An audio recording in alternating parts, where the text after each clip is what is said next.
Good afternoon, everyone. Hello.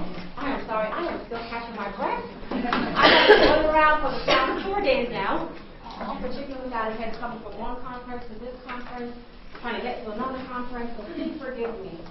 Okay?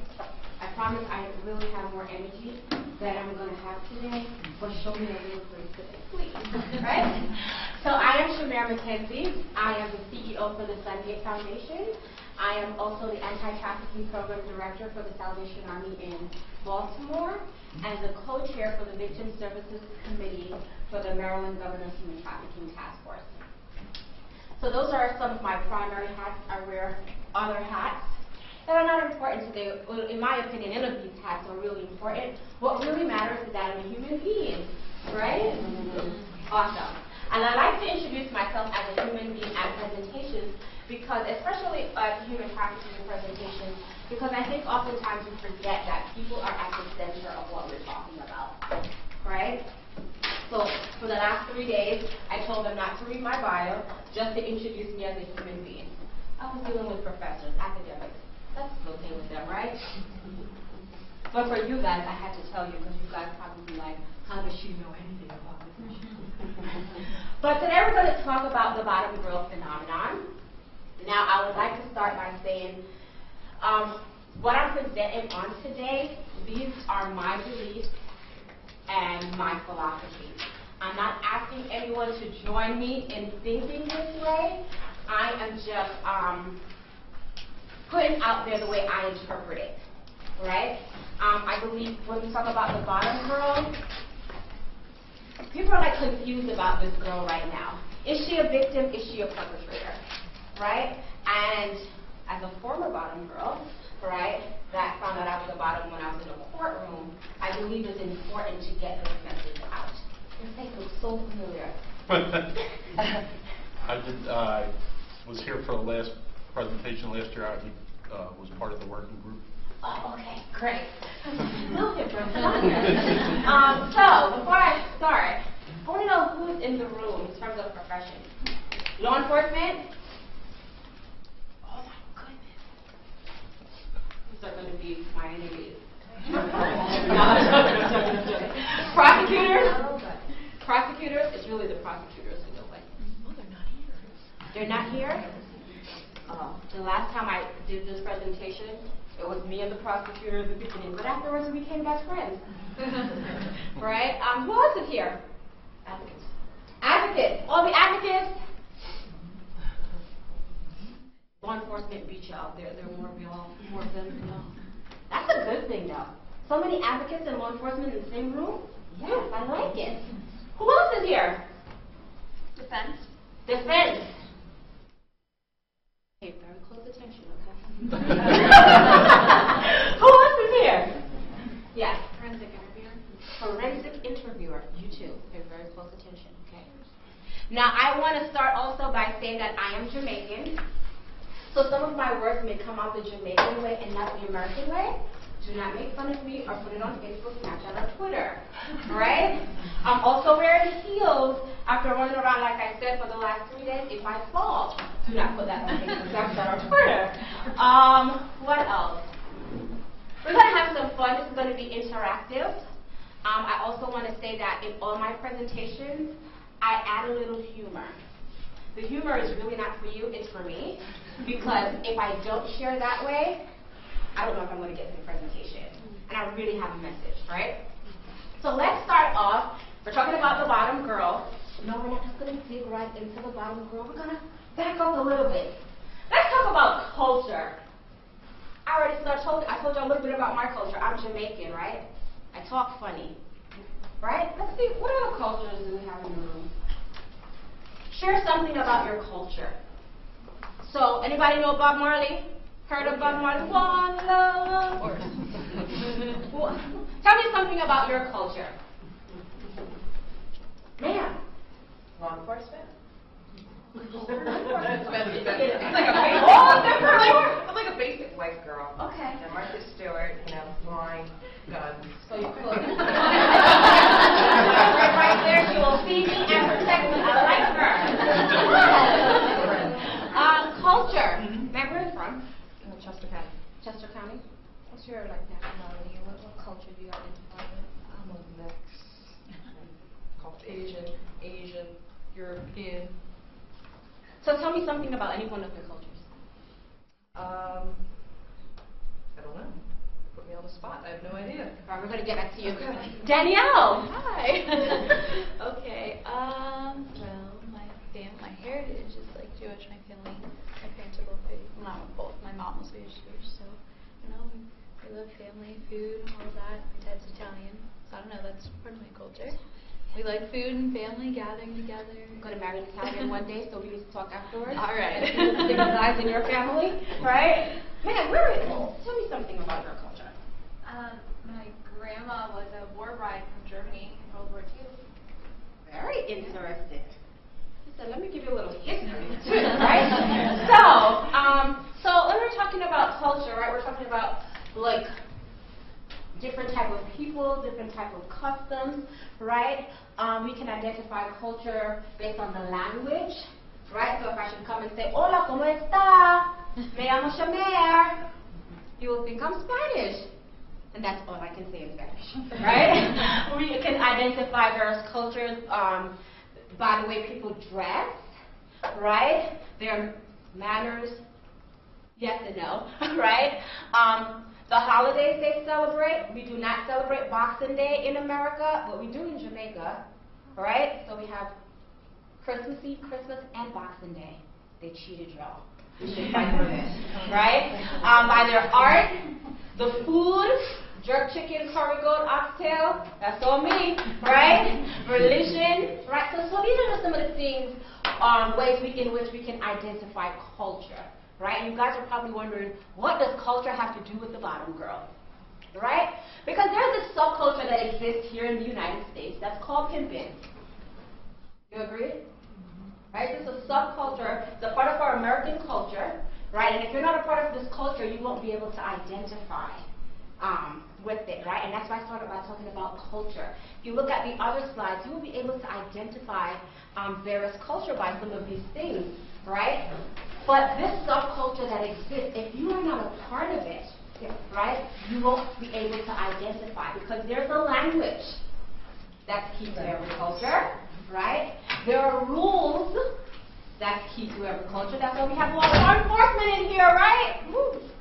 And there are consequences for your disobedience.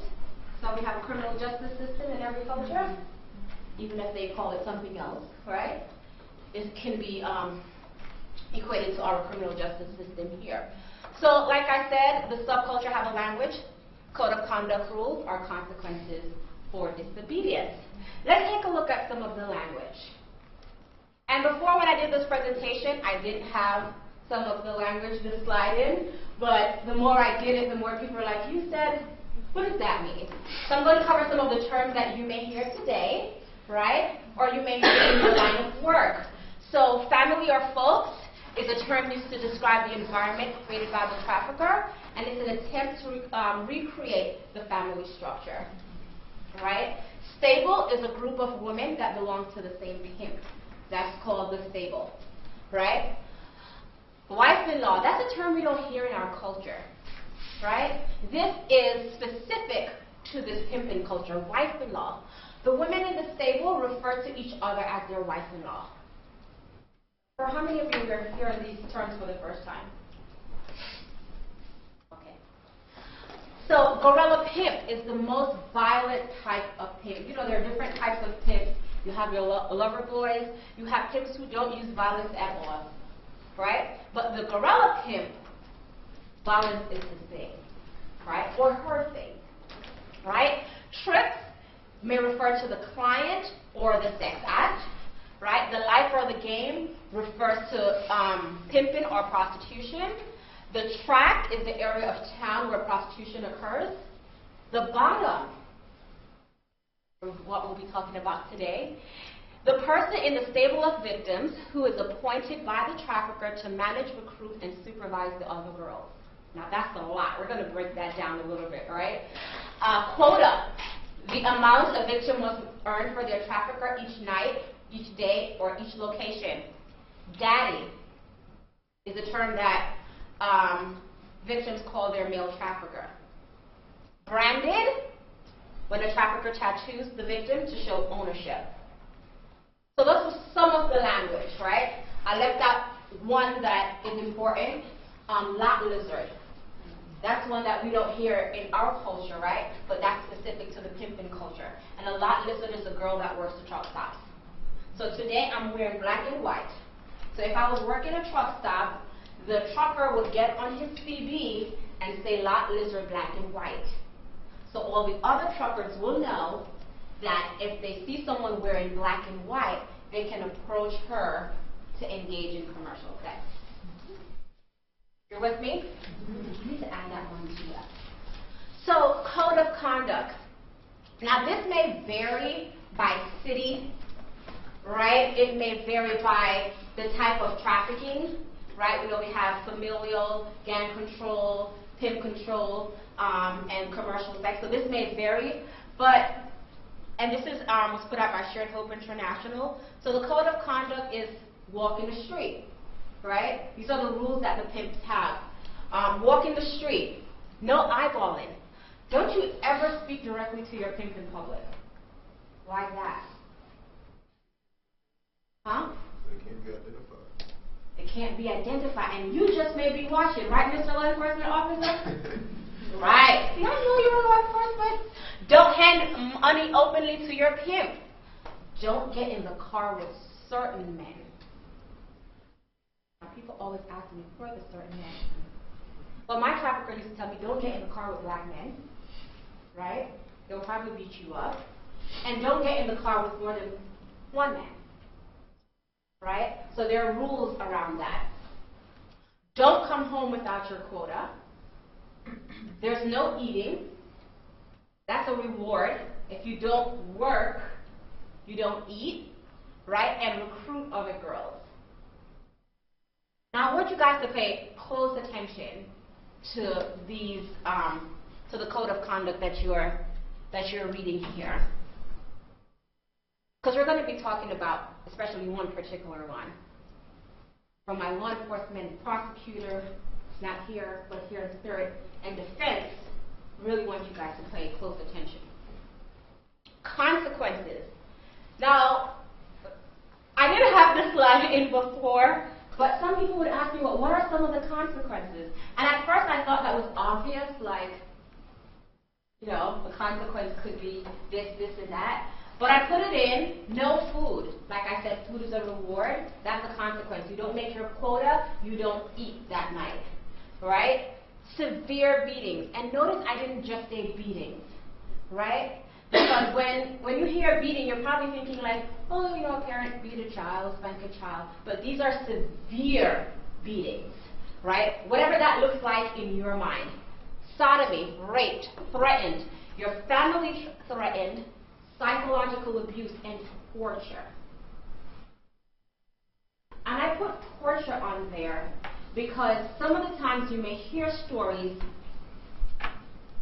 and while the others are included, the level of violence that takes place in that person's life is absolute torture. Torture in every sense of the word torture. One example of that is a girl that was in my stable.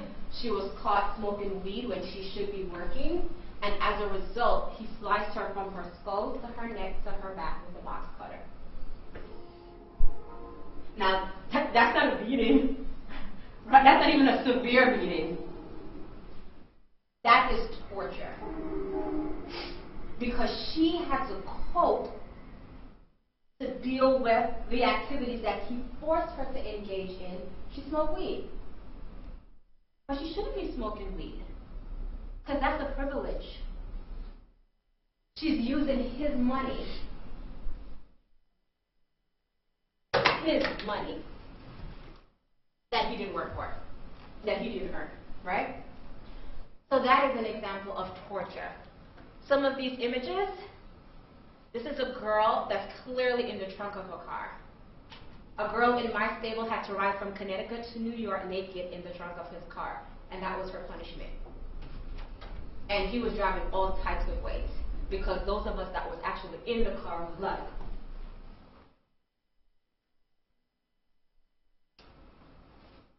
picture. Does this look like a severe beating? Look at the scar in the face. Look at her face. I remember my trafficker used to beat some of us so bad that parts of our face would swell up, like the eye right here would swell up or the lips. And he would give us raw meat to hold on it so that we can go work or be exploited, is the correct term. But then, as we all know, except for my very smart trafficker, that if you hold ice on the skin too long, what happens? Get burnt, right? So on top of his beating that results in this big thing at the side of your eye, now the ice cause, or the raw meat that's frozen, caused additional damage. So I remember this one girl, she could not see after that. Like, she had a big socket on the side of her hand, and he told her, keep holding up that thing until it goes down. And then her whole face just got swollen, and she could not see out of her eyes. So when we talk about torture or consequences for disobedience, you know that people joke around about being pimp slapped, right? I'll pimp slap you, and as if that's cool, right? But it's more than that. It's deeper than that. Right? So when you hear the term pimp or trafficker, what word comes to mind? And let's be real honest. This is a very honest, interactive session, right? What comes to mind when you hear the word pimp or trafficker? How would you describe one? Sleazy. That's sleazeball. Excellent. Ma'am, how would you describe a pimp or a trafficker? Abusive. Huh? Abusive. Abusive. Okay. Sir, I see you're thinking. How would you describe a pimp or a trafficker? Immoral. Immoral. Ma'am, you look familiar too. How would you describe a pimp or a trafficker? I don't know. Slick. Slick. Slick Rick. All right. Some of the words I call them, punk, right? Because except my trafficker, I don't think he's a punk. He fights any and everybody. Like, he's in prison for our case, and before he was even prosecuted, he broke somebody's jaw. Caught a charge then, and then caught an additional charge last year for sexual assault in prison. So he just thinks he's untouchable. So I really don't think he's a punk. He fights everybody. But they're punks. Abuser, rapist, psycho, right? And all the other words that you guys can think of or have said, right? Asshole. Asshole. That's right, Ashley. Asshole, right? And some of the words that we're scared to say, right? But it's okay. It's a safe space, right? But who really is this trafficker? He's a master manipulator. Not just a manipulator, he's a master manipulator. He's good at it. He has discovered this art of manipulating people and put his own layer and layer and layer and layer and layer and can sell water to a fish. And I remember thinking that in my head when I was in a courtroom and hearing my judge, and I was like, Your Honor, if you're not careful, he will pimp you too. Right? So they are master manipulators. And I want you to keep that in mind as I go throughout this presentation. Right? So there's this book that's on Amazon that you can purchase called The 48 Laws of the Game, Pimpology, that's written by Pimp and Ken. You ever heard of the book 48 Laws of Power? Any people know Pimp? That's what that book is, I think, is about, 48 Laws of Power. But he came up with 48 Laws of the Game. And he discusses 48 things that you need or must have if you're going to be a pimp. Right? I'm going to throw some of them up here. Get in a hoe's head. And it's in no particular order. I just pull out some of the things that's pertaining to the topic. Get in a hoe's head. Ain't no love in this ish. Prey on the weak. Play one hoe against the next. Get you a bottom itched. So there's 48 of them, right? And these are the things that you must do in order to be that pimpology. 48 laws of the game. Get in a hoe's head. Ain't no love in this ish. But if we hear of cases, we'll hear survivors say, that's my man, I'm in love with my man. No, Mr. Officer, I'm not telling you nothing about my man. That's my boo. He loves me, I love him, and we're going to do this, this, and that together. Right? Here's this pimp telling you, ain't no love in this ish. Prey on the weak. There's a documentary out where a pimp was interviewed, and he said within 2 minutes of speaking to a girl, he knows if that girl will come with him. He said, if I look her in the eye and say, you are so beautiful, and she does the normal thing that some of us girls do, or ladies, because some of the time ladies, when we get a compliment, we're like, oh my gosh, really, my hair is nice, right? We do those little things, right? Like, oh my gosh, you think I'm beautiful? He said, if she doesn't look him back in the eye and says, thank you, he knows he got her. Prey on the weak. But let's talk about that a little bit more. When he says prey on the weak, it's really those who are in vulnerable situations. Right? So at any given time, you could be in a vulnerable situation, and they will prey upon that situation. Right? For me, it was school. I had a desire to finish college. My trafficker said, you want to go back to school? I'll help you go back to school. Yeah. That off-campus apartment you have, you're going to have to pay rent if you stay there. But I have a basement apartment. Fully furnished, full kitchen, full bathroom. If you stay there, you won't have to worry about paying rent. He is so nice, isn't he? Oh my gosh!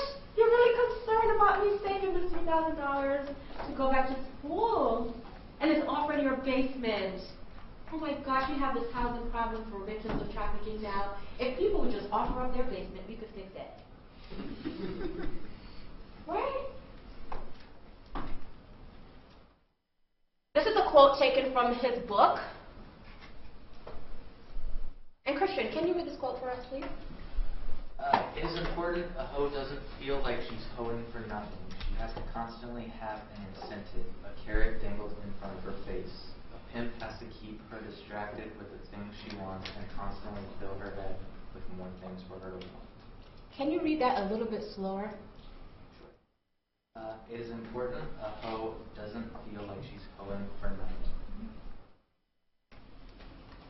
She has to constantly have an incentive, a carrot dangled in front of her face. A pimp has to keep her distracted with the things she wants and constantly fill her head with more things for her to want. He's not telling you how to do it, right? And we wonder why it is so difficult for victims to cooperate with us, right, law enforcement? I'm saying us as if I fall in that category. I like to feel that way sometimes, right? Right? Advocates, we're wondering why we can't break through that wall, right? Because the pimp has mastered in getting into her head, right? And make her believe that she's doing this for something, right? But let's move on. If I can get caught up on that slide, spend a whole 10 minutes on it. Well, let's look at the hierarchy. Now, do you think this is the correct hierarchy? Says no, absolutely not. Well, let's talk about that. Why do you think this is inaccurate or accurate? Because you can switch the all other girls with the bottom girl, because the bottom girl will take a beating for the rest of them. Yes? At times. She does? Okay, I'm going to start a list, right? All of the things that you guys are saying, Kristen, take notes, right? So she just said, repeat what you said. She could take a beating for the rest of them, right? So the bottom girl right. She's responsible for the other girls, and if they screw up, she'll take a beating for all of them, or Okay. for them with them. Okay, ma'am, what do you do? Law enforcement. You're law enforcement. Oh, right, law enforcement. I'm going to play with this. This is an exercise. I hope it works. Right? Yes. And you can set the bottom girl with the pimp, and she'll also deliver a beating to all the other girls, and vice versa. Don't write that one down. Don't write that one down. So another hand was over here. No? Yeah. Bottom girl can go on top above the pimp because part of her job is to protect him from law enforcement. Write that one down, Kristen. And what do you do? Law enforcement. Put law enforcement beside it. It's very important. Man, I have nothing against you, okay?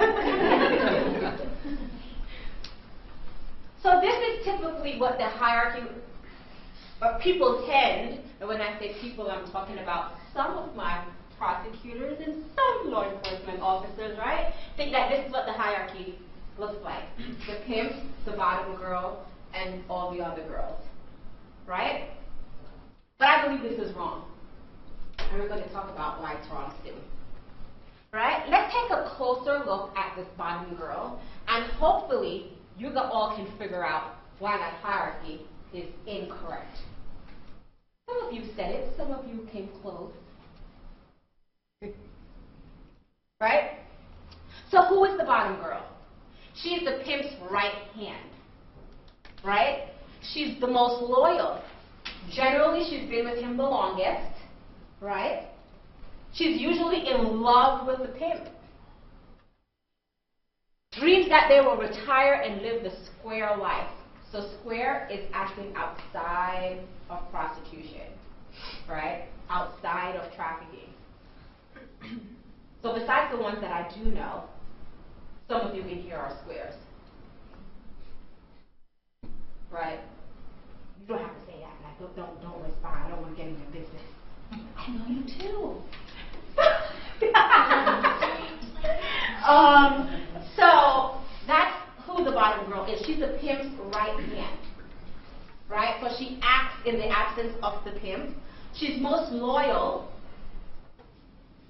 Generally been with him the longest. So some bottoms could be under the age of 18, depending on when she got with the pimp. This is another quote taken from the 48 Laws of the Game that, ma'am, can you read this for us, please? A bottom biatch is important to a pimp's success because a bottom biatch is so important to a pimp game, he has to watch her carefully. As soon as he sees a glimpse of her being disgruntled, he has to hand her her walking papers. Defense, law enforcement, you heard that? She's important to the pimp's success. The criminal enterprise. Remember one of the rules says, get you a bottom. If she starts to get disgruntled, hand her walking papers. Why? I'll give you some hints. She won't be so loyal. That's one reason. But she'll break up the enterprise, right?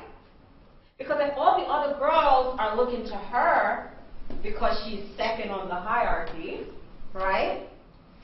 And she starts acting out of order, what's going to happen to the other girls? They're going to start acting out of order, right?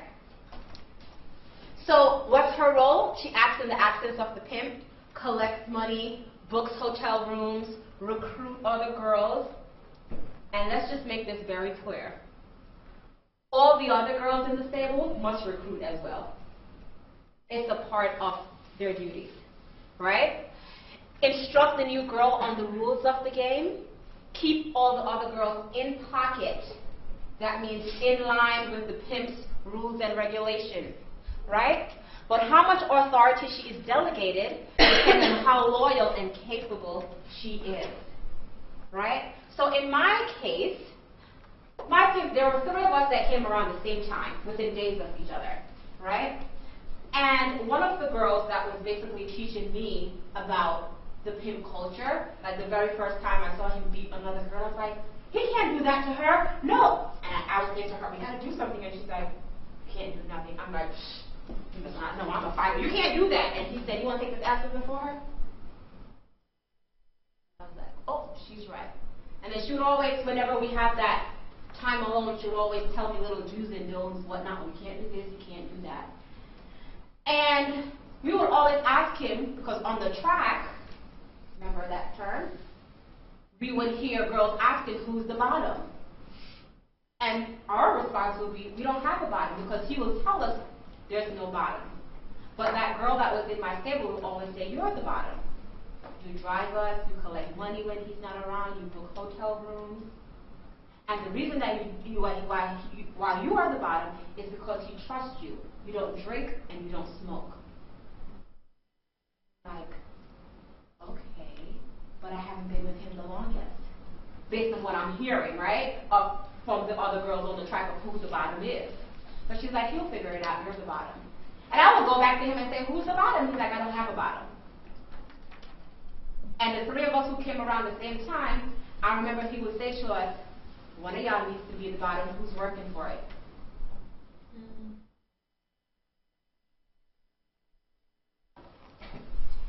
So when we talk about the bottom girl and you come in contact with her, it's like an iceberg, right? What you see, you see something at the top, but it's really bigger underneath, right? Right? So what do you see? She recruits other girls. She collects money in the absence of the trafficker. She defends the trafficker. She's given privileges. Let's talk about that for a while. Privileges. What do you think are some of the privileges that the bottom girl gets? A night off. Going out. Maybe in Mars. Or the 6 new planets they discovered the other day. Yes, ma'am? You get to sleep with him.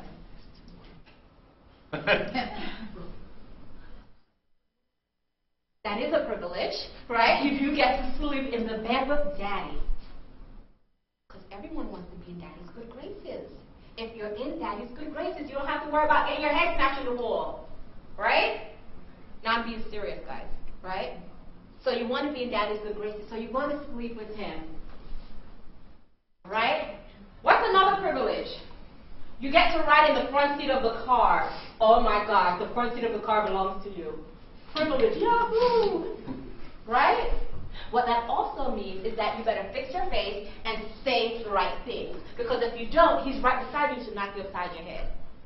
Well, if you're in the back of the car, you're more protected because he can't really drive and reach back there. But that's a privilege. And it goes on and on and on and on and on. And some people would say, well, it's a privilege for you to collect the money and book the hotel room. It's a privilege for you to drive. Or in my case, I would drive and he had a CLK 500 and I was driving a CLK 500. And the prosecutors asked, well, why did none of the other girls have a CLK 500? Because none of them had a driver's license, duh! Right? And by the way, the car was in my name. But that was a privilege. I'm getting very personal, but I have to share this, right? I want you guys to understand how these traffickers carry out their criminal enterprise. In my case, he paid for me to get breast augmentation, right? Because that's something I wanted. I was very flat-chested. I'm not ashamed to say. When I went for my consultation, my bra says nearly A. Not even an A. Nearly A. I had nothing, right? But I always told him I want to have big boobs. And he was like, if you work hard, I'll get you your boobs. And what did I do? I hustled and worked hard, and he got me the boobs. You think that was for me? Now that I'm out of the game, I realize that was an investment for him. Because then he can put me in higher-end clubs and cater to clientele who loves boobs. So here in my mind, I was thinking, oh my gosh, Daddy really loves me. He got me my boobs. Right? And when the other girls used to be like, well, not all the girls in the stable, but at the strip club used to be like, you got fake boobs? I used to be like, yeah, I walk around with 10 grand on my chest. What you got? right? That was a joke, right? But I later found out that this was an investment for him. Because after I got these boobs, I could now work at this, I'm not going to give them no promo, but this very famous strip club in Miami, right? That you have to look a certain way to work there. And with my flat chest self, not happening. Right? So that was an investment for him, more money in his pocket. Right? And she books the hotel room. But let's take a look at her reality. Right? Again, she's abused the most. And sometimes people don't get that. How is the bottom girl abused the most? Well, if she is the bottom, and if all the other girls look up to her as if she is the bottom, he oftentimes makes an example out of her, right? To keep all the other girls in line. So they will say, well, if he does that to her, what will he do to me? Right? And abuse the most, we could go on and why she's abused the most in terms of she's been with him the longest, she's the one that's most manipulated because she plays into his lies, right? Heavily manipulated. She definitely develops the Stockholm syndrome, right? Where she will defend him to the ground, right? And he will teach her how to defend him, right? You'll ask her, you my ride or die? It's me and you, right? Because you know, we're going to leave this game and it's going to be me and you. I remember my trafficker used to drive around with me in Long Island and show me these homes. Huge, beautiful mansions. One day it's going to be us. And one time I talked back slick to him and said, okay, this is just all talk because this car that I'm driving doesn't even have my name on it. And he says, no problem. He got me an expedition. Put my name on it. So little by little, he's buying into the things that I'm talking, but it's really an investment for him. Right? It has nothing to do with me. Buying a raggedy, spending $8,000 on a raggedy expedition, to me, I'm like, okay, I have a car in my name, right? It's mine, right? Is it really mine though? If I decide to leave, can I take it? And most importantly, the bottom girl is also a victim. Oftentimes people don't see her as a victim because of the role she plays. And I just want to be clear. There are bottom girls that do some very crazy things. But the direction that I go with this presentation, I still believe she's the victim. And the rest of the things will come later. I'm jumping ahead of myself. Right? So the reality of the bottom girl, she endures the most severe forms of abuse, both physically and psychologically, heavily manipulated, and develops this compliant behavior. She's the first one to say, listen, I'm tired of my head getting bashed in the wall. I'm tired of him beating me up. I am tired of getting hit with these other girls. Let me just do what is right. Let me just do everything that he says. I'm the only child from my mother, and my mother has only spanked me 3 times in my life. My mother's a fear person. She will just say the crazy things and you'll be like, my mom's gonna kill me. Don't do that. So to have this man continuously beat me over and over, in my mind, I'm like, just do whatever he says and he will hit you. That didn't work. Right? Because sometimes nothing has to come out your mouth, it's just the way your face looks. You got a problem? Boom. Right? She develops a compliant behavior. She's charged alongside her pimp for conspiring, aiding, or committing human trafficking as a result of trying to survive her enslavement. And I want you guys to pay very close attention to that. Oftentimes I hear from prosecutors and law enforcement officers that, hey, she won't give up. She won't talk about him. Why she defended him? If he's been so bad to her, why she's not telling us about it? We're trying to help her. Well, she did book the hotel room. She did drive across state lines with a 12-year-old. What could she have done differently? She was simply trying to survive. These are just like how all the victims are forced to engage in commercial sex. Not only does the bottom girl have to comply with engaging in survival, in commercial sex, but she has to comply with all of these other orders. Right? She has a trauma bond with her pimp known as the Stockholm Syndrome, where victims defend their abusers, and she's enslaved and exploited just like the other girls. So what is the biggest reality of the bottom girl? I haven't said it yet. Some of those slides were repetitive. That word came out all wrong. That word, right? What is the biggest reality that you think is the reality of the bottom girl? Based on what you've learned so far. She's mostly manipulated, mostly abused. She's a victim just like the other girls. She acts in his absence. She books hotel rooms. What do you think is the biggest reality of the bottom girl? I think she's the most trapped of all of the women. Write that down. Most trapped. Ma'am, what do you do? I'm a public defender. Oh, she's a public defender. Write that down. I'm going someplace with this. I'll tell y'all at the end. But the biggest reality of the bottom girl is that she's the pimp scapegoat. So remember that book, The 48 Laws of the Game, where he says, get you a bottom, and that is important to the pimp's success? What do you think that success is? When law enforcement comes in, right, and the book says, driving minors across state line or driving a person across state lines to engage in commercial sex is the Mann Act, guess what they're going to do? Mann Act charge, right? My lord, no? Yeah? Come on, law enforcement, help me out. He's like, I am no longer your friend. You're not asking any questions. You're making my out. Right? That's a Mann Act charge, right? Driving across state line? Federal level it is. Right? Okay. So I do know this in the middle. I have the Mann Act charge. Conspiracy to it, so they say. In their book, not in my world, right? I define my own reality, not the system, right? So she's a pimp scapegoat. Because when they're coming in, when law enforcement, prosecutors, and judges are coming in to do their job, the reality of what they're seeing is that he didn't do anything.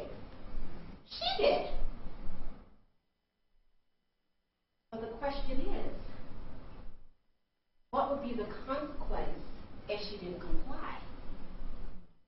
And I remember speaking at the National Association for Attorney Generals, and I asked the Attorney General if I should interpret the law as that I should have chosen death instead. I gave a whole little speech, and I turned around and asked them, should I interpret the law that I should have chosen death instead? And I waited for them to respond, and of course they're not going to respond. They're so diplomatic. But then I said to them, I did choose death instead, but it just didn't work. So how am I supposed to interpret the law? And they said that the law was designed for people, to be interpreted by people of ordinary intelligence. I mean, it's written. Take a criminal class. That's what they'll tell you. Right? The law was designed to be interpreted by people of ordinary intelligence. So now I feel like I don't have ordinary intelligence. Right? What happened? So, why is she the bottom girl and not the top girl? For those of you who saw it, you can say it. Psychological, right? Can you imagine how empowered she would be if he calls her the top girl? Right? A pimp empowering a person? That doesn't exist. So that's psychological. Telling her she's the bottom, you will always be down there, you will never rise up. And that ties back into why she's mostly manipulated, because she's believing that. That's just in the name, bottom girl. When she's the one that, based on that hierarchy, right? The pimp's right hand acts in his absence, but she's called the bottom girl and not the top girl. That's psychological. Words are important, right? This is, so, let me just tell you a little history on this one, and I'll ask somebody to read it. So at first I didn't want to talk about the bottom girl. I didn't want to do this presentation at all. But I'm a Christian, and I believe my steps are ordered by God, and he told me to do this.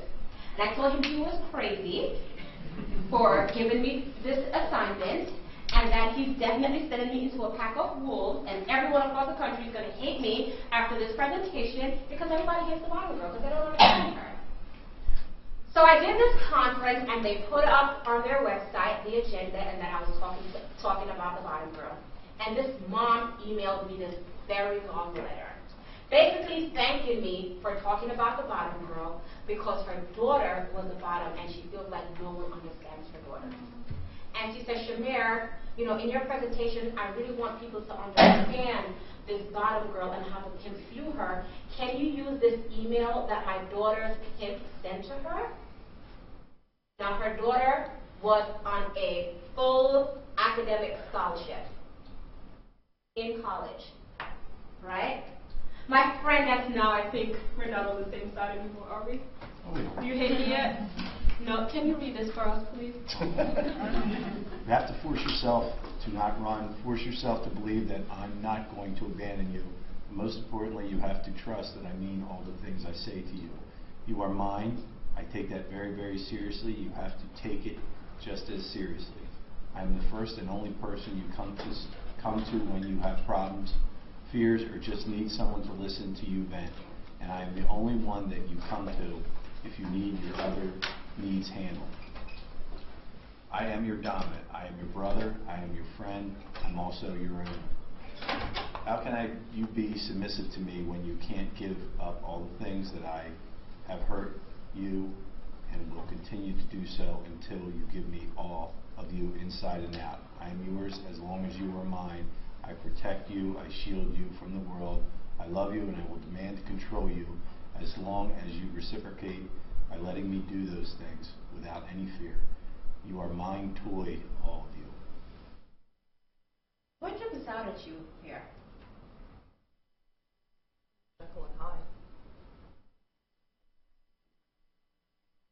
That it's like Jekyll and Hyde. What else jumps out at you? Is there a particular sentence that jumps out at you? Yeah. How often he uses I? It's all about him. There's nothing in return, it's just him. Okay. Yes, ma'am. Yes, Danielle? I learned her name from the last session. Just the I'm your dominant, I'm your brother, I'm your friend, I'm also your owner. Just like how much contradiction is in that, and how like, yeah, the psychological, even just reading that, it's like, wait, what are you? Like, yeah. It's like, what are you saying? Like, what are you communicating? Yeah. Can't imagine. That's, yeah. And now, anyone else want to share what jumps out at them? Yes, sir. He said that I love you and I will demand to control you as long as you reciprocate. Why does that jump out at you? Because I love you, but at the same time, he wants to control it. So basically you're saying love is not supposed to look like that. Your owner. I'm your owner. So we can see, right, the manipulation in this email, right? We can see that this email backs up the previous slides, right? Gets in a hoe's head. Yes, Danielle? I think it's so interesting the way that he like makes it almost seem like he's protective, but he loves her, but it's like a manipulative, like it's like, but the way all the wording he uses is like aggressive, but it's it makes it, he points it in a way that it sounds like he's protective of her, but it's obviously in a manipulative way, which, yeah, that's just crazy. I see that. Now we could spend a good 10 minutes just dissecting this email, right? On what's wrong with it, and the feelings and the emotions, and from his side, from her side, right? But this email makes me sick, so we're not going to spend any more time on it, right? Let's take a look at this picture. Study history, this should be a familiar picture, right? Can you identify the slave master in this picture? Mm-hmm. Really? Who is the slave master, sir, that I know from the previous conference? It's the guy standing like this, looking over. But why do you think that he's the slave master? Because he's looking over his group of individuals, making sure they're working and doing what they're supposed to do, as they're told. So why isn't this person or this person the slave master? because they're not looking at him or the other group of people or individuals they're working. Even the way he's dressed. The way he's dressed? I like the way you're thinking. Were you a history major? No. I was like that too, until I had a history mentor. That's pulling me on that side, right? Let's take a look at this picture. Is there a slave master in this picture? Or what would you say is a slave master? Do you think this guy is a slave master? No. Why? He's not. He doesn't look like he's working. He has cotton in his hand. Okay, fine. What about this person? It's in his pocket. Okay, fine. Could be the one in yellow. Huh? One in yellow. The woman in the yellow? She has cotton in front of her. Oh, that was a dress. So, if we were to talk about the plantation, and I'm going someplace with this, right? And you look at this picture, it's evident who is the slave master, right? In this picture, it's not so evident.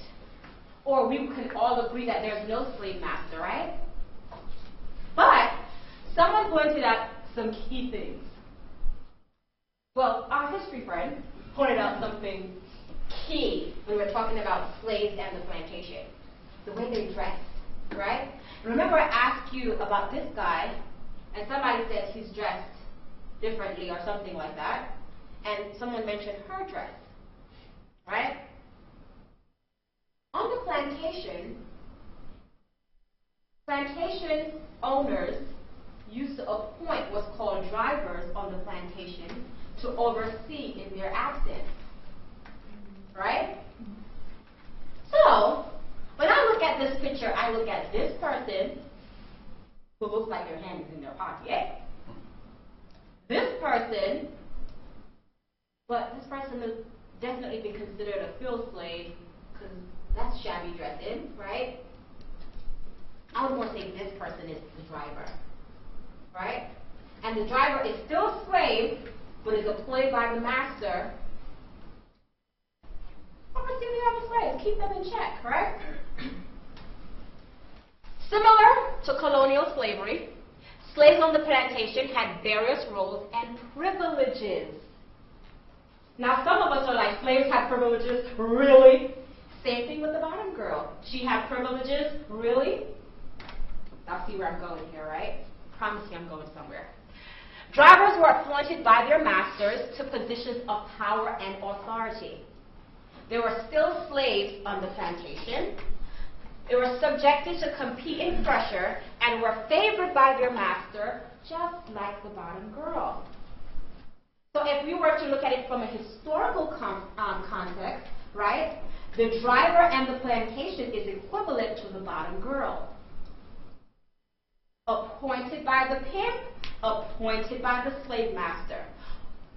Oversee the other slaves in the absence of the slave master, oversee the other girls in the absence of the pimp. See where I'm going here? So the purpose of the driver on the plantation was to divide and conquer. It was a power tactic, right? Keep all the other slaves in check, right? All the slaves who want to rise up to be that person, right? So the master don't abuse them too much, right? See where I'm going with this? What do you think the purpose of the bottom girl is in the stable? Danielle? Actually, it's part of my thought. One part of my thought was that my train of thought was that it's like not an inspiration, but to look up to, like, oh, I want to get there one day, like, I want that. And then also to keep the girls in line and be someone to, like you said, right-hand man, keep them in. Same like the driver. Divide and conquer. It's a power tactic. So if you should Google my trafficker, Corey Davis, you will see this picture here on, these are some of the things that they collected from him when they arrested him. They brought these into evidence, right? And if you look at the book, number 6 and 7, a book entitled Black Wall Street, Now, if you know the history of Black Wall Street, what was that about? Huh? Black Wall Street was like a community of like affluent black people, like an entire community of black people were like self-sustainable, and white people came and burned it to the ground. So there was a lot of violence and, you know, groups fighting against each other and basically one gaining more power, right? But take a look at the other book. A book entitled The Willie Lynch Letter. For those of you who study history, you know who Willie Lynch is, right? He was a slave owner, right? He had a plantation. And these were the books that my trafficker was reading. Don't believe me, Google it. Corey Davis, magnificent. You'll find it yourself, right? Those are the books that he was reading. So what this tells me is that he was using slave tactics, right, to control us. Brilliant man. He probably read the 48 laws of pimpology, and probably that wasn't enough for him. So he said, let me look to what worked. Some systems that worked. Right? The bottom girl is similar to being in a cult. Now you can't really see some of the words back there, right? But I'll read them for you. Brainwashing, secret, blind obedience, sex, charisma, right? Anti-family, deceptive, coercive, violent, devil, antisocial, right? Are all terms that we would probably use to describe that subculture of pimping, right? So it's similar to being in a cult. Some people would disagree with me, but I'm going someplace with this. So I have the privilege to speak at Chico University in California, and the professor that invited me, she was a former cult member who had written books on cults and have testified in cult cases. And I asked her, we were talking about the bottom girl, and I asked her to give me a quote on who she thinks the bottom girl can be compared to in a cult environment. Christian, I picked on you already. Hi, you haven't said anything. Can you read this for us? A bottom girl is turning into a true believer in a cult. She physically and psychologically trapped in a cleverly manipulated system of abuse and control by her pimp. Perhaps the only person who ever claims to love her and knows what's best for her. This powerfully captivating dimension of undue influence and often violent coercion renders her helpless and without real options in the face of her tormentor and manipulator.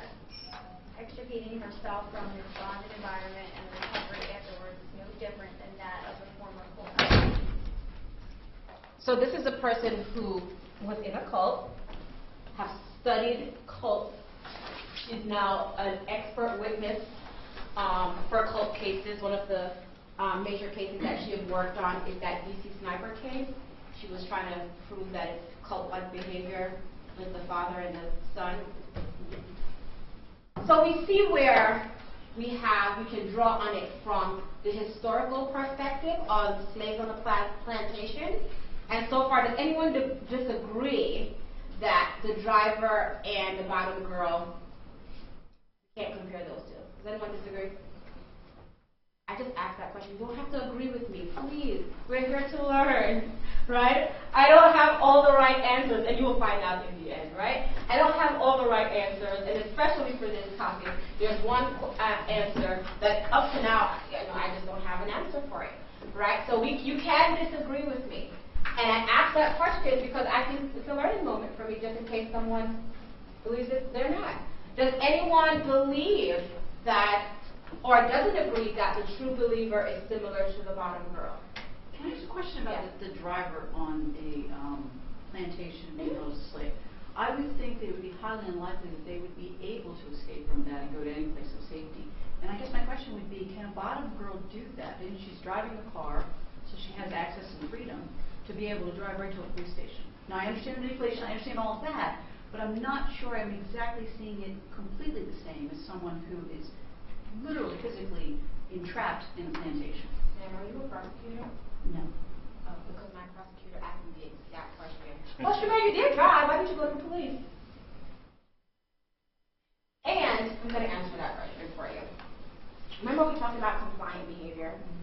And remember we talked about how, especially when I first got there, I was mouthing off, and then I learned very quickly to listen to him so that I don't get my head bashed in the wall.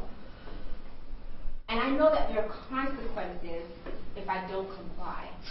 And my trafficker will say, the police is not your friend, right? And in my particular situation, when the first time I ran away, he said to me, I said to him, I'm going to call the police and tell them what you're doing to me. And he said, really? I'll let you talk to a girl who called the police, but too bad she can't talk to you now. He didn't say he killed her, but in my head, why she can't talk to me, right? So when traffickers use those tactics of actually saying, if you do this, I'm going to do this to you, and they actually do that to you to the point where you feel like you're going to die, you're going to believe everything they say. So going to the police for me, even though we had cell phones, I had a car. At one point he was in New York and I was in Miami, and I still had that compliant behavior out of fear. What's going to happen to me if I go to the police, they don't believe me, there isn't enough evidence, they can't put a charge on him that's going to stick and have him do some time, right? It's a wrap for me, I'm dead. And when I say I'm dead, like the very first time that man beat me, he beat me to the point of unconsciousness. To this day, if you look in this eye, you see a dark spot where he popped a blood vessel in my right eye. So anything that man said, and coming from a home where I wasn't spanked like that. So when he beat me to that point, and I witnessed that when you do the same things to other girls, I believe that man. If that man says he's going to kill me, I believe it. I see him having guns, right? So going to the police wasn't an option from that perspective. Also, I didn't have a good encounter with law enforcement. When I was on the track in Brooklyn, a marked police car pulled up, and I said marked, because the first time I shared the story, an officer said, how do you know that was a police officer? Right? A marked police car with two officers pulled up to me and said, "Ho, take off your shoes and run. And if you catch you, we're going to lock you up." And I remember taking off my stilettos and jetting down the streets of Brooklyn. They were in the car. I'm not Usain Bolt. I am Jamaican, right? But every time the officer caught up to me, they would laugh and say, "Run, Ho, run." So that already, going to law enforcement, not happening. And I had an officer ask me, "How do you know that was a law enforcement car?" And I said, "This is New York City. How far can you get in a marked NYPD police car if you steal one? How far can you get?" Not very far. So, of course, not going to the police. Not an option. And physical enslavement is easy for us to understand, right? It's easy for us to understand when someone is locked in a room, like the 3 girls in Ohio, like, oh my gosh, that's definitely trafficking. They were locked, they couldn't get away. But it's really hard for people to understand mental enslavement, right? When I told you, he was in New York City and I was in Miami. But every time I walked, I thought he was behind me. Every time he called the phone to say how much you got, how much everybody else got, which is just asking what number, like how much money we've made so far, I thought he was close by. I always thought he was watching, or had people watching, as he would say. And I later found out he did have people watching us. He would pay off the bouncers in the clubs to watch us. So you're thinking there's really no way out. Does that answer your question? Does that clear it up for other people too? Yeah? No? Not making sense? No? Okay. So, I like to do a comparison between the bottom girl and the female pimp, because sometimes when I train law enforcement, they're identifying the bottom girl as a female pimp. And I'm like, no. Let me show you why she's not a female pimp. So the bottom girl works for a pimp. Who does a female pimp work for? The bottom girl, no one works for her, even though, right, they're saying that all the girls are under her and she has to give them instruction. Those girls don't belong to her. The female pimp, people work for her, right? The bottom girl must engage in prostitution. There's no nights off. Sorry, 365 days a year, honey. You don't get 6 days time off. That's why I hate when people say sex work, because work make it seem like we get benefits. Right? She must engage in prostitution like the other girls. Right?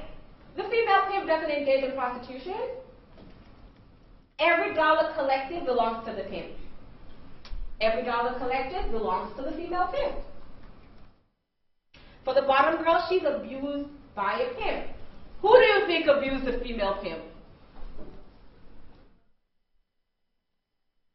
She's not abused. In some states. Because in some states, they get no respect. Because the female pimp thinks if she got a pussy, she must be a hoe. That's what my trafficker said.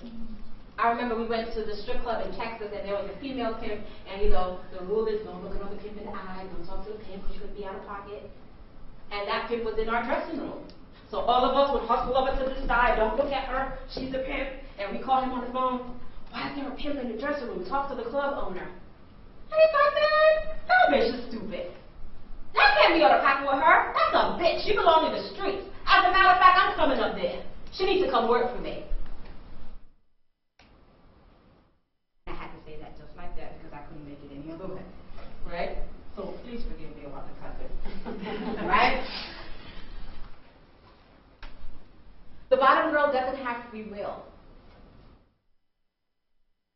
The female pimp has free will. She can do whatever she wants.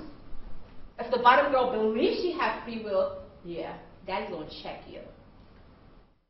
Right? She's a victim of sex trafficking. She's a trafficker. Right?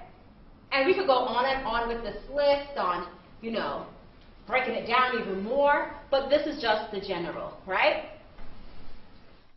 So I want you to look at these cases and tell me if you think this is a bottom girl or a female pimp. Bam! Man right there that just looked up. Can you read this for us? Yeah, the first one? Yeah.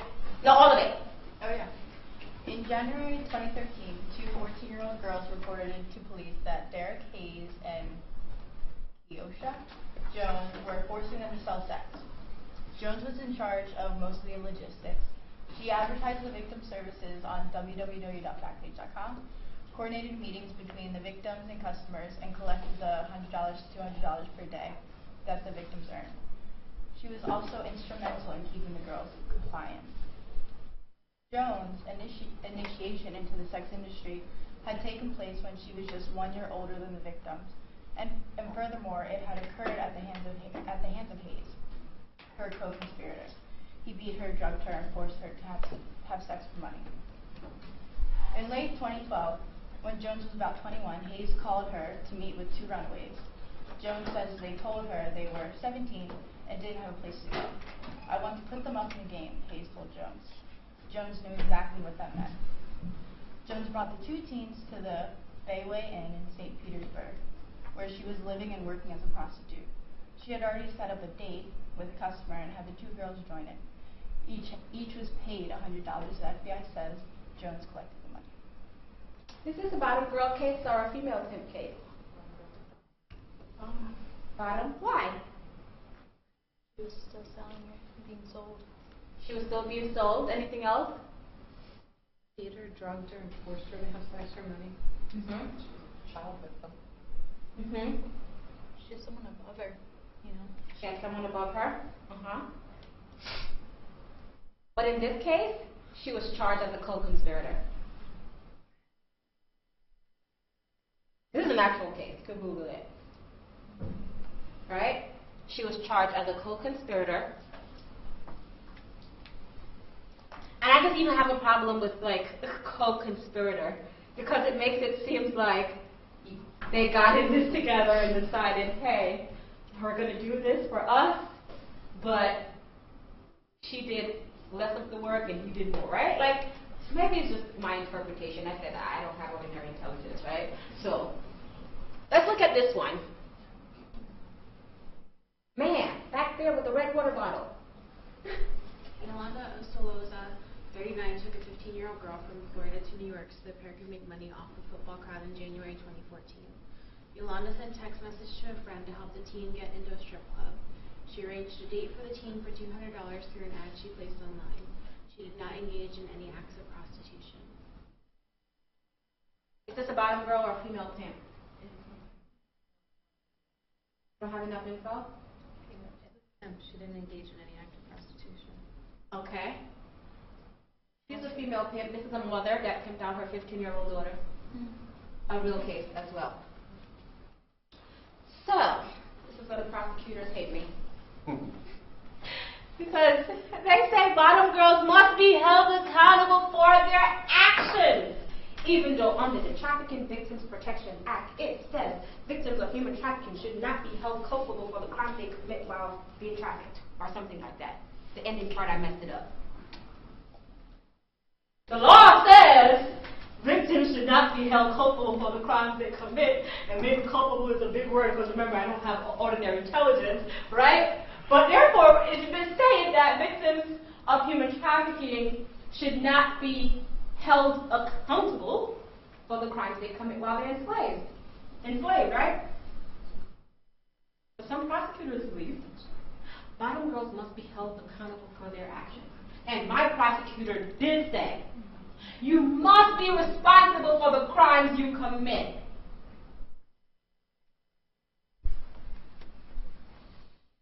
And I want to ask a whole bunch of questions here. What do you guys think? So far, based on what you've learned so far, what do you guys think? Yes? Well, I think the bottom girl is a victim, and then when it comes to prosecution, should be used as a witness. Should be used as a witness. Okay, but should she be prosecuted? No. Okay. Anybody else? I'm trying to learn here, guys. This is my learning moment. You just thought any crime? No, yeah. Bottom girls should be held accountable for their actions. No, okay. And all these, when I'm talking about actions, everything that she's been forced to do by the trafficker, and then stop her from doing it. Okay. They're not forced by virtue of her lifestyle. Well, if it's by virtue of her lifestyle, then is she a bottom girl or a female pimp? Well, not really. It gets complicated there. When you say virtue of her lifestyle, what exactly do you mean by virtue of her lifestyle? Well, it's assuming that he or she, the pimp, forcing her to do that. If she does it on her own volition and it's a crime, then I don't know. I have to work it out. Do I think she's culpable or not? Well, we said bottom girl. Okay. Based on who we know who the bottom girl is, right? I'm asking not just a girl, but the bottom girl must be held accountable for their action. Yes, Danielle? Okay, kind of question, kind of statement. If you, so you linked it back to cults and like relation to cults. And in a cult, I don't actually know, if you are a cult member and like the leader, there's like, you were forced to do whatever, let's say commit a crime or kill someone, I don't know. Would I, if I was just a member, not the leader, would I be held accountable? I would. Under law. Okay. I was going to say, if it's not, I don't actually know laws, I would say, even if you just link it to that, it's still like, you wouldn't be held, yeah. I don't think you should be, because you're being forced to and manipulated into doing those actions. It's debatable. That's why I do this presentation. So I don't do this presentation for you guys to agree with me, because I believe this is wrong, right? And I strongly believe that, right? I don't have a gray area. I don't believe in some cases. I believe bottom girls should not be held accountable for the crimes they commit. Now, I'm not asking you guys to have that belief. I'm just giving you the information for you to make your own decision on where you stand on this. There's still love for you guys if you don't agree with me, okay? Right? But I want to ask this question. If we take it back to slavery, right? And remember, slaves had different roles, right? You had the field slaves, which we would say would be down here, and the house slaves, which little lighter skin and probably a little prettier, they say, right? I don't read the history books anymore. I don't, depending on who wrote the book, right? The ones I want to read, they're starting to ban them, so, right? That's political, Shamir, right? So we have slaves in different positions, right? If we were to bring the slaves in a court of law, right? And the court of law will determine their freedom, would we say, "Field slaves, you guys are free to go, because y'all was at the bottom of the hierarchy, but y'all have slaves over there? No, y'all have privileges. Y'all are not free." Would we say that? Would you agree with that? Is there anyone that would agree with that? Now, I know some people are scared to disagree with me because they believe I have an answer for everything, but I really don't. Right? Is there anyone that believes that house slaves should not be free if they were brought into our court of law? No, right? So why are we saying that when we're looking at two victims, right, that were each under the control of a trafficker, but on two different levels, one should be prosecuted and one should not? It doesn't make sense to me. But again, I'm not of ordinary intelligence. Right? Yes, ma'am. Well, and again, when you say two different levels, again, when you really understand everything, the levels, it's a fabricated position by the pimps for a scapegoat, so the levels are switched in reality, but the reality they put out there is that the bottom girl has the top position, when in reality it's all false. So that's a woman of ordinary intelligence, people. Give her a round of applause. Right? So, I mean, I'm trying to understand here. And that's why I said I hold firmly to my belief that bottom girls should not be prosecuted. Because they're both victims. Right? So, this is what I believe. Prosecutors should understand that the bottom girl is not acting in free will, but bounded by choice. Right? There are consequences if she disobeys her pimp.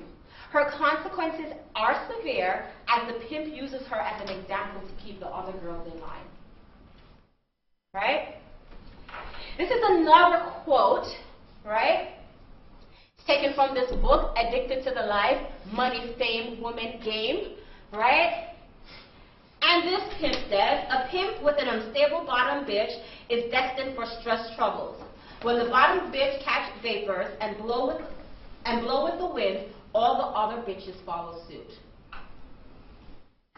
So again, we're seeing the importance of a bottom in the stable, right?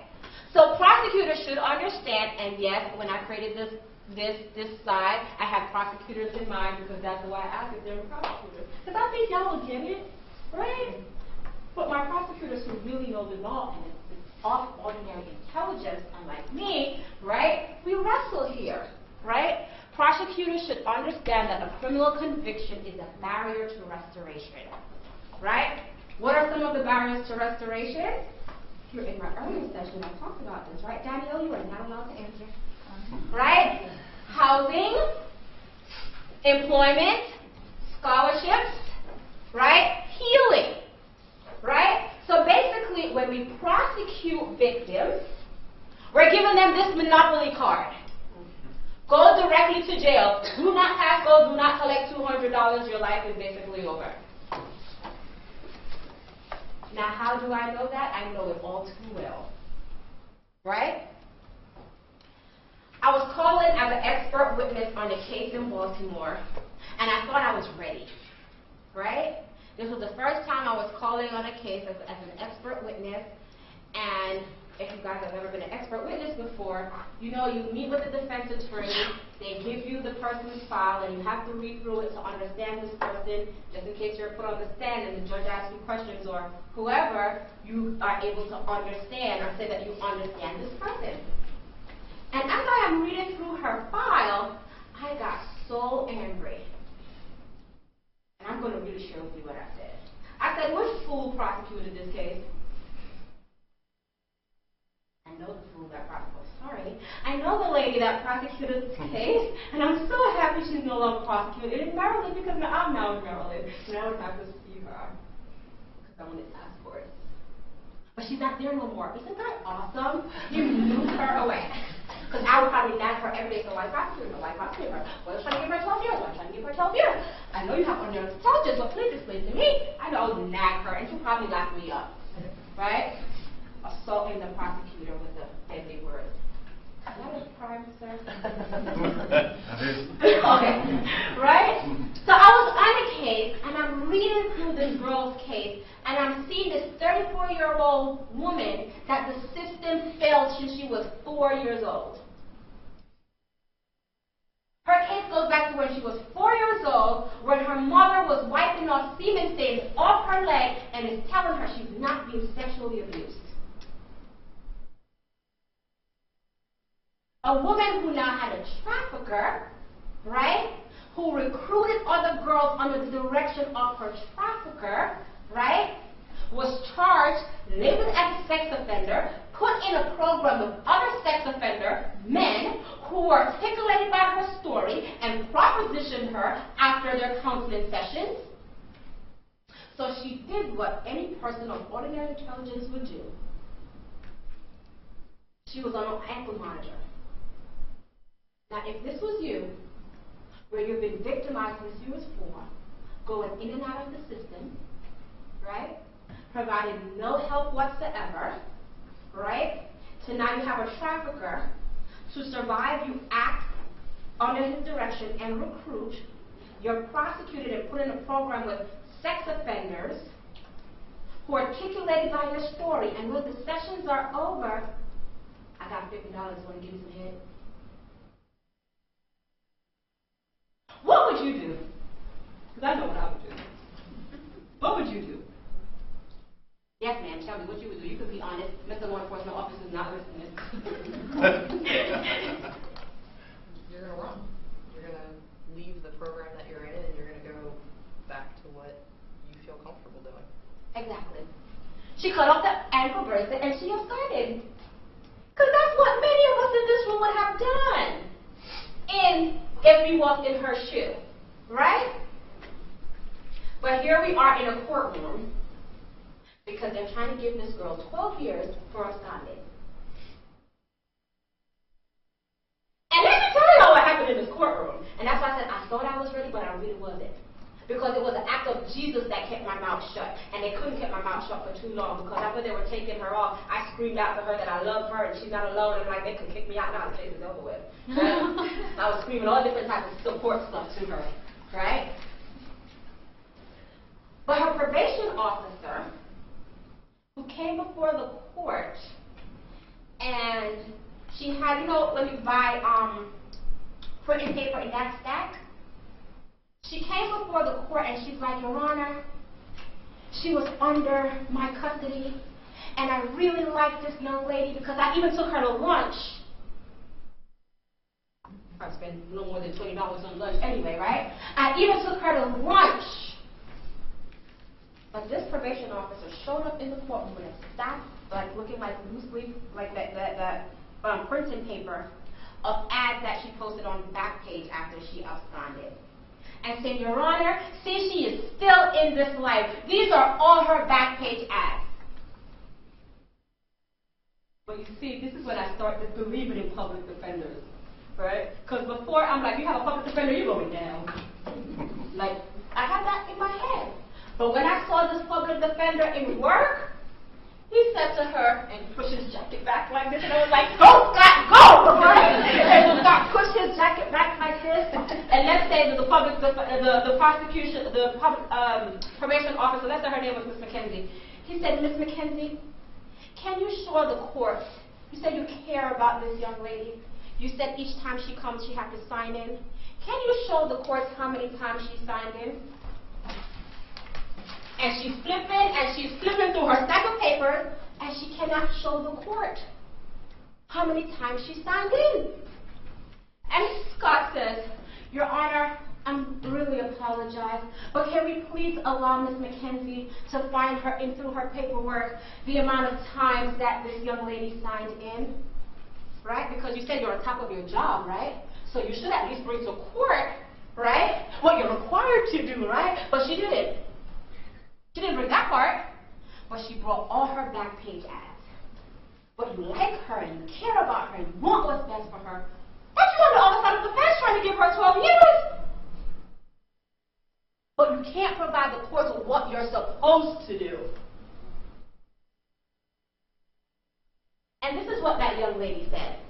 Scott allowed her to take the stand because he believed that, or the public defender, he believed that she didn't have her day in court. And when I told them I was ready, and after this girl said this, I had to leave because it just got out, and I was just ready to cuss out judge, everybody, right? I can't read this. Somebody else read this for me, please. You. Your Honor, as you can see from my case file, I have completed all the classes that the prison offers. Sending me to jail will not help me. I will do my time, but I can't promise you that when I come out, I will not go back to the only thing I know how to do. What I need is true help, not jail.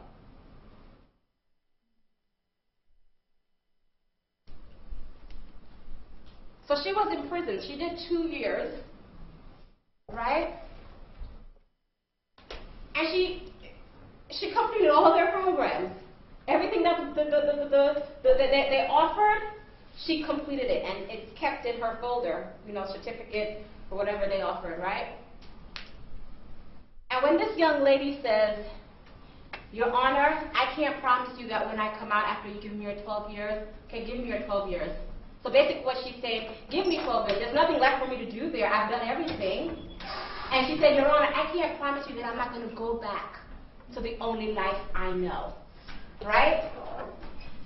And then the part that really struck my heart is when she said, Your Honor, I am 34 years old and I don't know what it means to be a woman.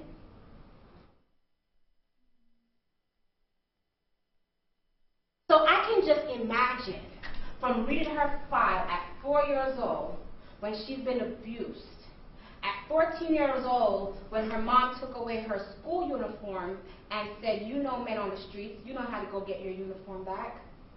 I'm replaying these things in my head from what I read in her case file. And then I'm hearing with her own words that she's asking the courts for help instead of jail. She's basically begging them for help, saying at 34 years old she doesn't even know what it means to be a woman. And they're trying to send this young lady to prison for 12 years.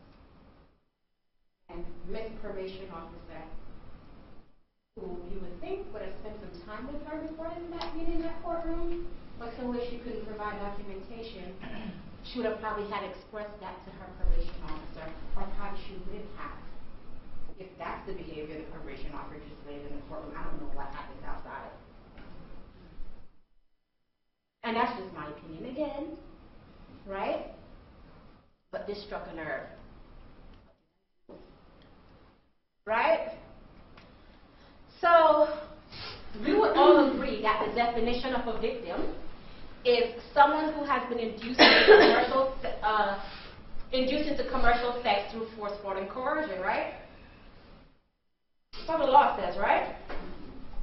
But here's the reality. That's the same definition of a bottom girl. So why are we prosecuting? We're not prosecuting victims.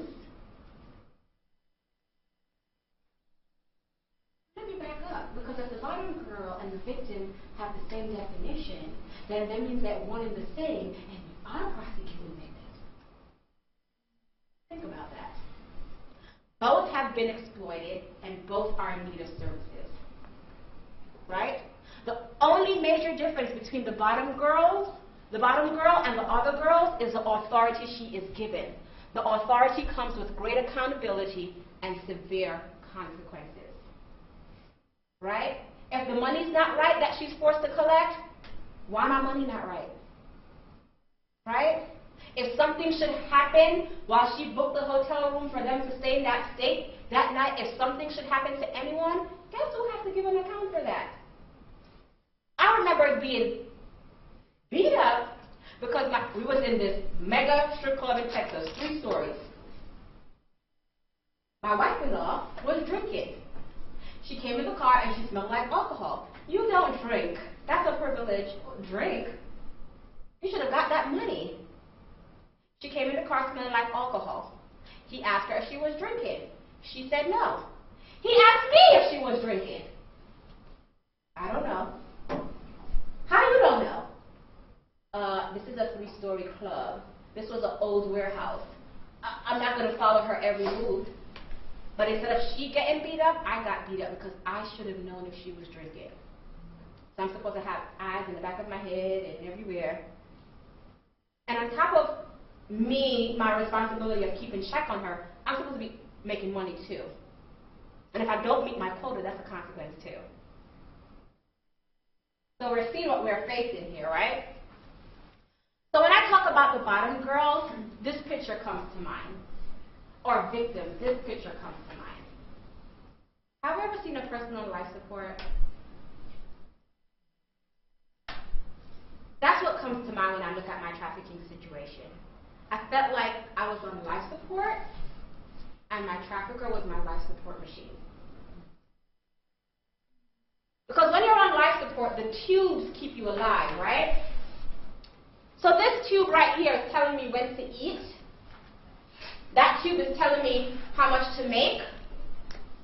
That tube is telling me what to say to buyers, how much to charge, when to sleep. And that tube, that compliant behavior, simply to survive, that piece right there is keeping me alive. So when I look back at my victimization, I felt like I was on life support and my trafficker was my life support machine. Because if you should take this out of the picture, will I be alive? If I don't make the right fees, will I be alive? If I don't eat, will I be alive? If I say the wrong things to buyers and don't make money, will I be alive? Right? If I don't come home with the right quota, would I be alive?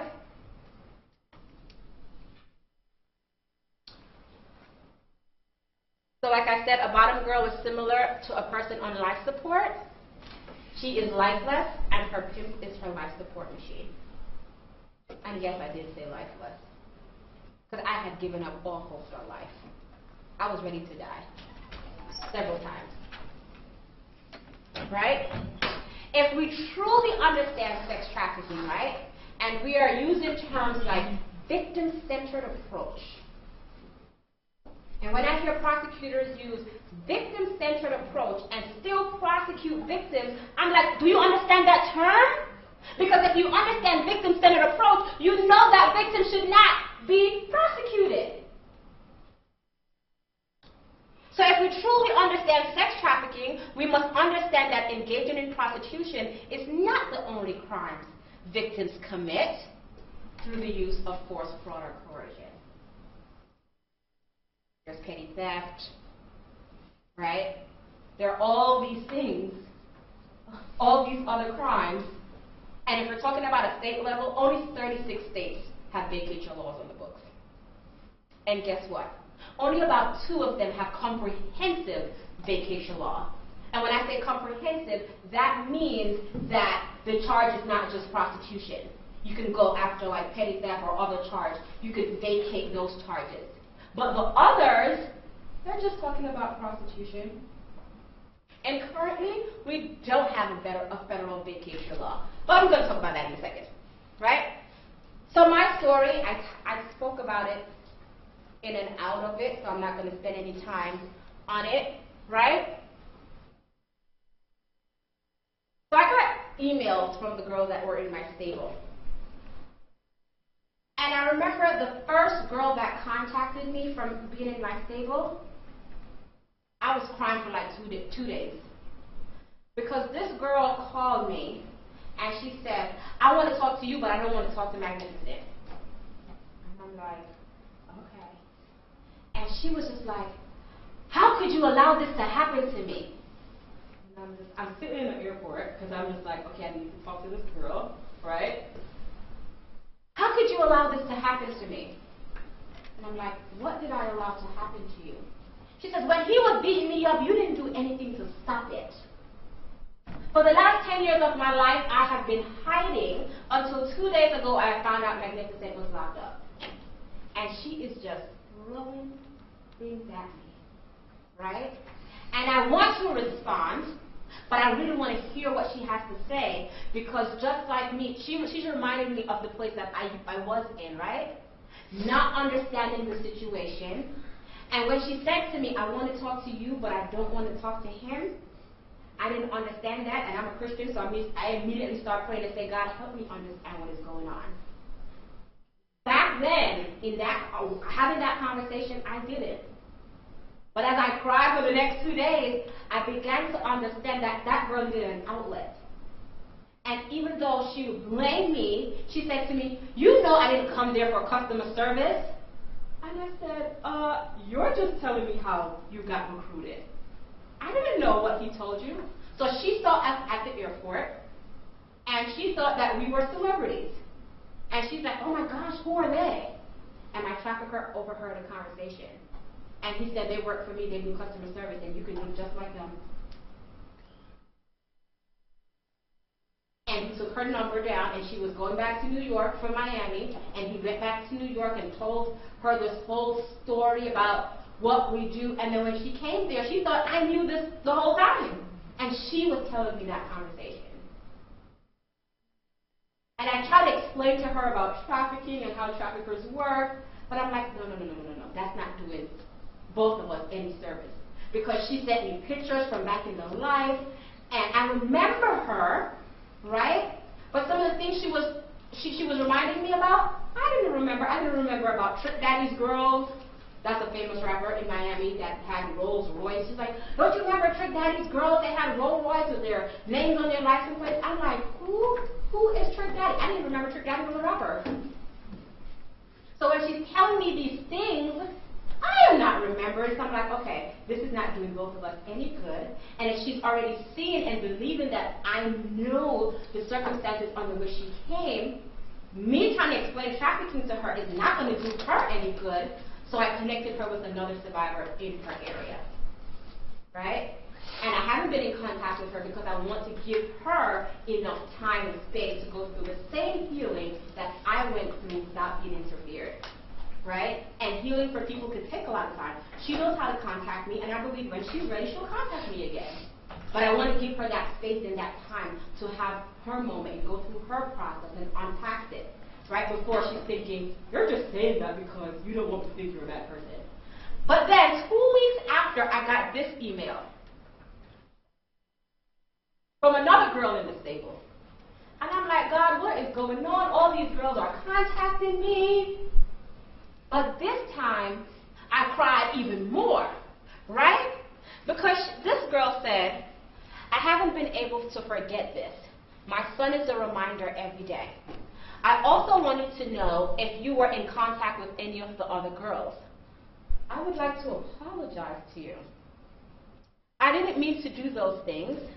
I was scared of what may be done to me. Been 8 years and I still have not recovered. By the way, you know me as something else, a name I'd rather not say. I am so ashamed, and I understand if you don't want to reply. 2 weeks after, the first girl came at me like, how could you allow him to do this to me? Why didn't you do something? And this girl is apologizing. And I couldn't understand. I'm like, what is she apologizing for? What things is she talking about? Like, what did you do to me? Right? But the way my therapist understands this, because this is not from her speaking now, right? When you go through trauma, some of the things the brain commits to memory and some of the things you forget. Right? I do remember who she is, but I don't remember this girl doing anything to me. So for the life of me, I bawled again because I'm like, this poor girl. She's ashamed. She don't want to use her other name, so clearly she's still struggling. And then she's apologizing to me for what? So I'm just thinking, this poor girl must be carrying the burden of the trafficker, and then a burden that's feeling like she did something to me. So I wrote her back and cleared up the air, got her connected to some services, but she hadn't gone through any services. But she also has a son that she thinks is for our trafficker and looks just like the trafficker. So can you just imagine that? On top of everything else, you look at your child every day that looks just like your trafficker. And you're not sure if it's his, and you want to find out, but opening up that box, give him parental rights. You want that. And we had these conversations, right? Like, I talked to her about those things, and she's asking me, well, what do you think? You're the one in the healthy space. And I'm like, girl, I cannot advise you on this. Because that's hard, right?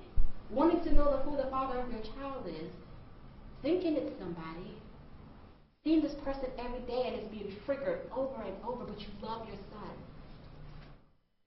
And the story that I'm sharing with you about myself and these other survivors, these are stories for other survivors, survivors and survivors and survivors, and it gets like crazier and crazier. I'm just sharing with you what I know, right?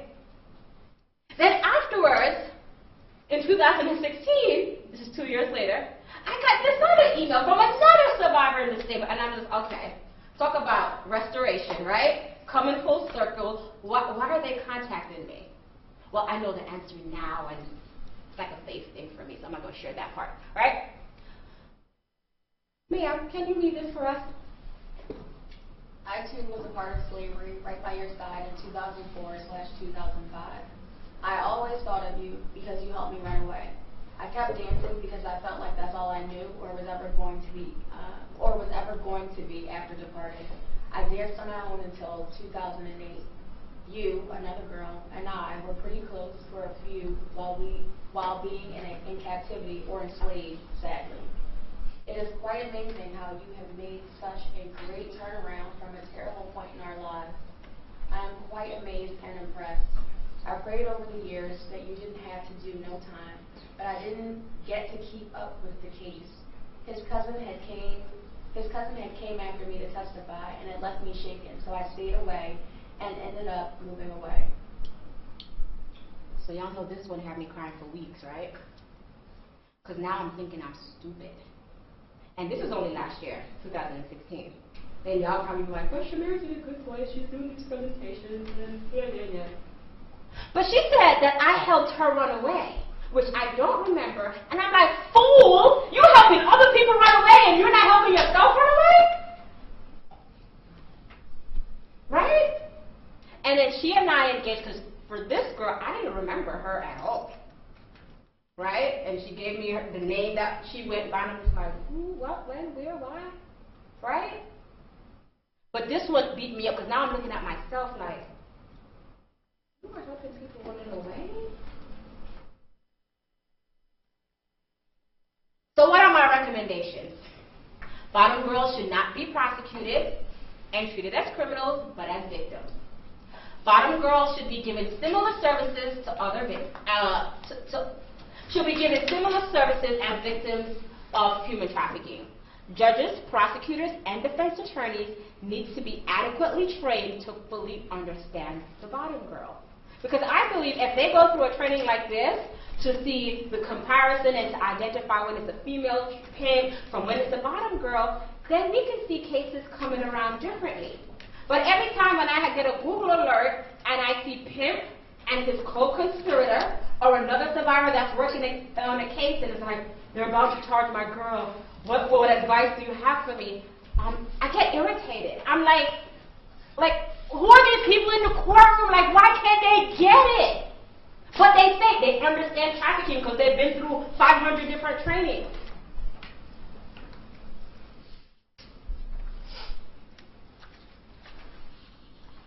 They must receive trauma-informed counseling to address their abuse. And notice I said trauma-informed counseling. It took me 6 psychologists to really understand me because my trauma manifests through my mouth. The very first psychologist, and I'm going to give y'all straight what I said to this woman.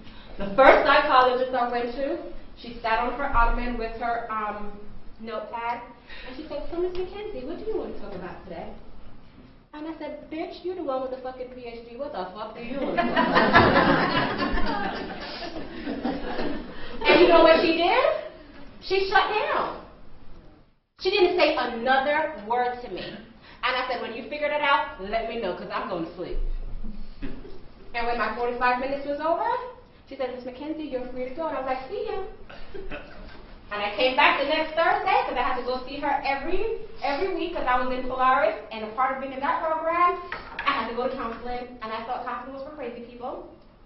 And so my case manager convinced me that if I don't go to counseling, I'm going back to prison.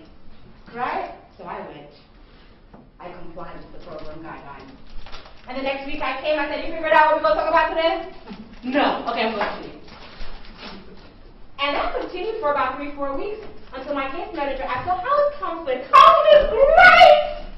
And she's like, wait, you're the same girl who's like, I'm not going to counseling, I don't care what you say, send me back to prison, I don't care, I'm not going, that's for crazy people, I'm not crazy. So now, in no time, counseling is great. So she called down to the office. Because, you know, they can't give you information, but they can tell, like, how you're showing up, things like that. They said, Ms. McKenzie is sleeping in her session. Time for you to go somewhere else, right? But if you're not trauma-informed, when you get a person like me, you will shut down because I went through 6 of them. And I said the craziest thing. Is that what they taught you to say in school? Oh, they didn't teach you how to respond to me, huh? Oh, maybe we need to go back there. Maybe you shouldn't have that degree. I would say the craziest things because that's how I kept safe, right? I wasn't going to allow you in my bubble because, one, I thought counseling was for crazy people, and I'm not crazy. And you're trying to tell me I'm crazy, Miss Therapist, right? So understand the reason the bottom is because she's the weakest girl, right? Now, you know, I want to be a lawyer, right? So I like to dig into the law, right, and prove my point. So I dig up the TVPA. And under section 102.19 of the TVPA, this little line is written. I'm not making this up. Please write this down and check it for yourself.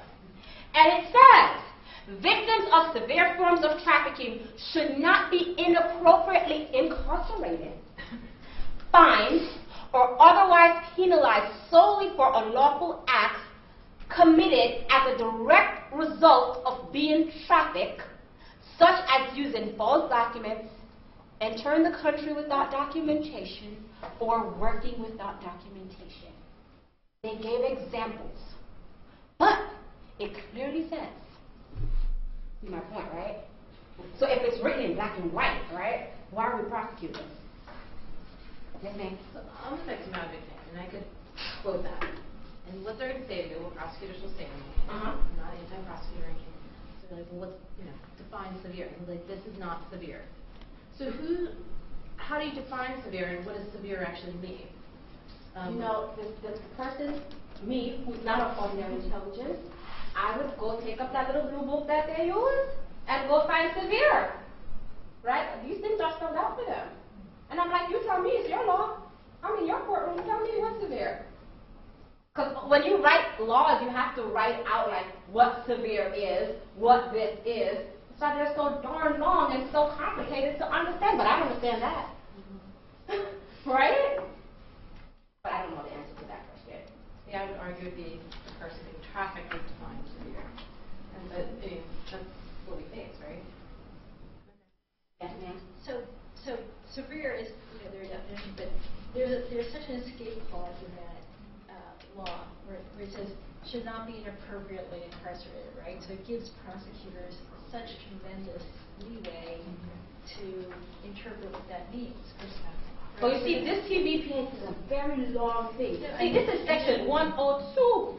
So I would, if she comes at me like that, I would dig through. That's a very good defense girl who's not getting law school. Shamir, you need to go with that thing, girl. Sorry, I have to encourage myself a few seconds, right? So I would dig through the TVPA some more to prove my point. Right, I'm just saying that it really is written to give prosecutors a tremendous amount of authority because they can look at that word appropriately and say, oh, well, this is appropriate prosecution. You know what? Excuse me? You know what? Thank you very much for that tip, because I'm going to use that in my advocacy on the next thing I'm about to talk about. Write that down, right? It's very broad. The TVPA, section 102.19, it's very broad, and it gives prosecutors leeway. Yeah. What's your name? Penny. What do you do? I'm a law professor. She's a law professor. Write that down! I'm going to use that. I got something for these congressmen and women from the law professors. Right? So, we're talking about congressmen and women. I told you guys that there were 36 states that currently have vacatur laws, right? And that they're not comprehensive at all. So in 2006, Senator Gillibrand introduced the Trafficking Survivors Relief Act. That didn't go anywhere, right? The elections happened, blah, blah, blah, blah, blah, blah. In December 2016, she released that. But on January 11, 2017, she reintroduced the Trafficking Survivors Relief Act, which is basically like the remedy or a relief for survivors with a felony. Because apart from that, there was nothing on the books. And people would say a pardon. Now, before our president came into power, I did the whole pardon application and was about to submit it.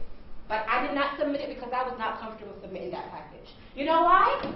When you apply for a presidential pardon, you are asking the president to forgive you for your wrongs. Right? You're saying, I am so sorry, please forgive me and I won't do this again. In a nutshell. Then I said to myself, what am I apologizing for? For surviving? So that package is sitting at the University of Baltimore School of Law and they're probably looking at me like all this work for nothing. Right? Because I can't come to grips with like apologizing for something that was done to me. Right? I don't get it. But what this, and it's House number 459, Senate number 104, it will provide post-conviction relief to victims of sex trafficking, labor trafficking, and other forms of human trafficking. This bill will apply to non-violent crimes committed by individuals as a direct result of their of being trafficked. And there are only 6 violent crimes, right? Sometimes I don't remember all of this, but it's murder, non-negligent manslaughter, forcible rape, robbery, and aggravated assault, right? If it don't fall in this category, right, there's an exception in this bill. If a victim is convicted for human trafficking, they cannot use this because then traffickers could use it, right? Sorry about that. If the crime involves a minor, they can't use it. But there's an exception to that rule.